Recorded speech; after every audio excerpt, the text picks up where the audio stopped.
Thank you. President Kula, the AI General Secretary, ladies and gentlemen, colleagues and distinguished guests, once more welcome to this 5th World Congress. On behalf of the leadership of Education International and our 30 million members, and yes, you must have heard me correctly, we do have 30 million members. It's a great pleasure to greet you today. This is a joyous occasion as we celebrate the growth and the successes of our organization. But it is also time to reflect on the many challenges that face us as educators and trade unionists. A heavy responsibility therefore rests on our shoulders as we develop strategy and policy to take the organization forward and advance the cause of public education. What is decided here will be decided by you. The quality of those decisions will depend on the quality of your interactions. Be prepared to share experiences and to debate as we chart the way forward. We meet here in Berlin, a truly historic city, a symbol of Cold War, a symbol of Cold War division and later unification. Of course, Berlin's history is much older than the Cold War. In fact, in 1885, there was a previous Congress of Berlin when the European powers met to carve up Africa. As Africans, we now have the political independence, but the legacy of colonialism remains. I dare say that the meeting in Berlin in 1885 has modern-day equivalents in the meetings of the G8 and the IMF, when the rich and the powerful meet to decide the fate of the rest of us.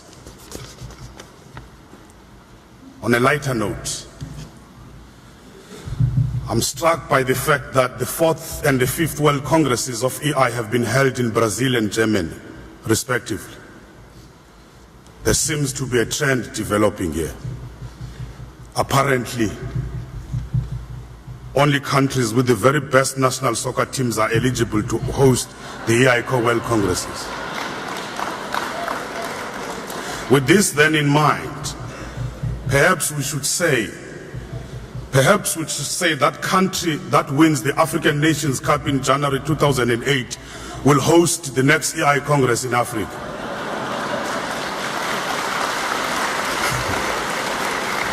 Thank you.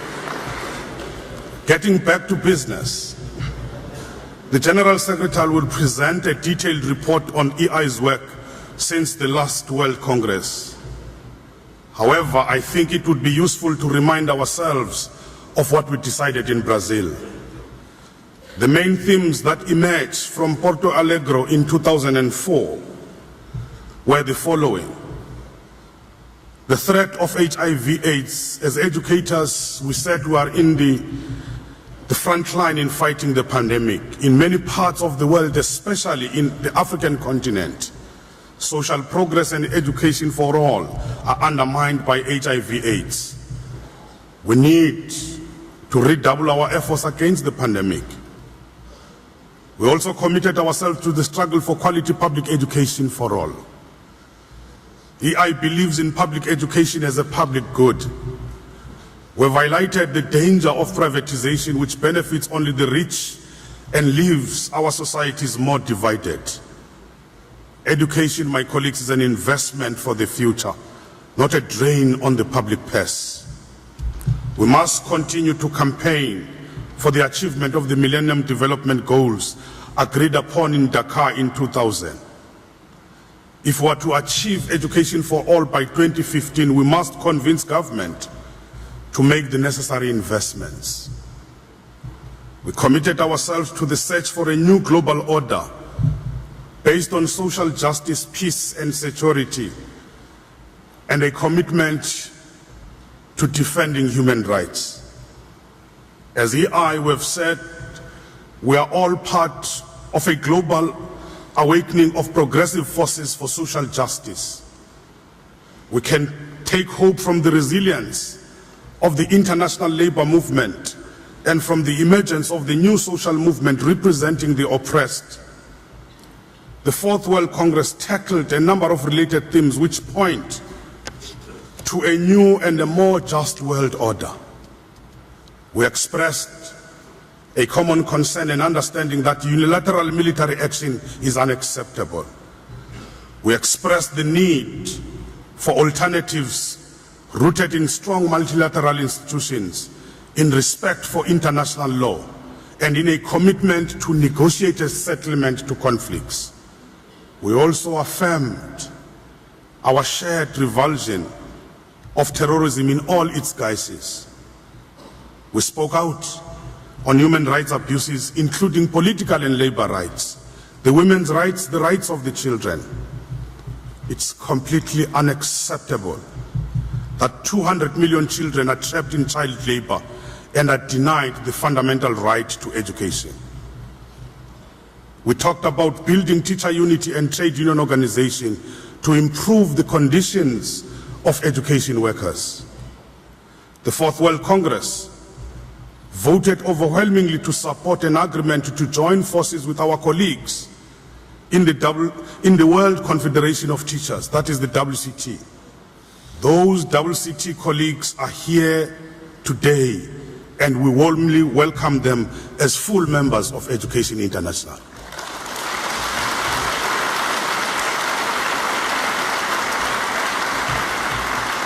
In the time remaining, I will try to reflect on the Congress theme, educators joining together for quality education and social justice. I believe this captures the main challenges we face going forward. Joining together is what, as a trade union organization, we are all about. When we come together in a trade union, it is because we know that our numbers protect us and give us strength in the face of our adversaries. And yet, unity historically proved very elusive. As workers, we have been divided along ideological, political, religious and ethnic lines. Until very recently, the political reasons that divided Berlin also divided the international labor movement. The wall that once divided the city also divided workers from each other. In my own country, racism divided workers into different organizations and kept the majority of the population in servitude whilst their leaders languished for decades in jail. But in 1989, the wall came down. A few months later, Nelson Mandela walked free, or walked from prison a free man.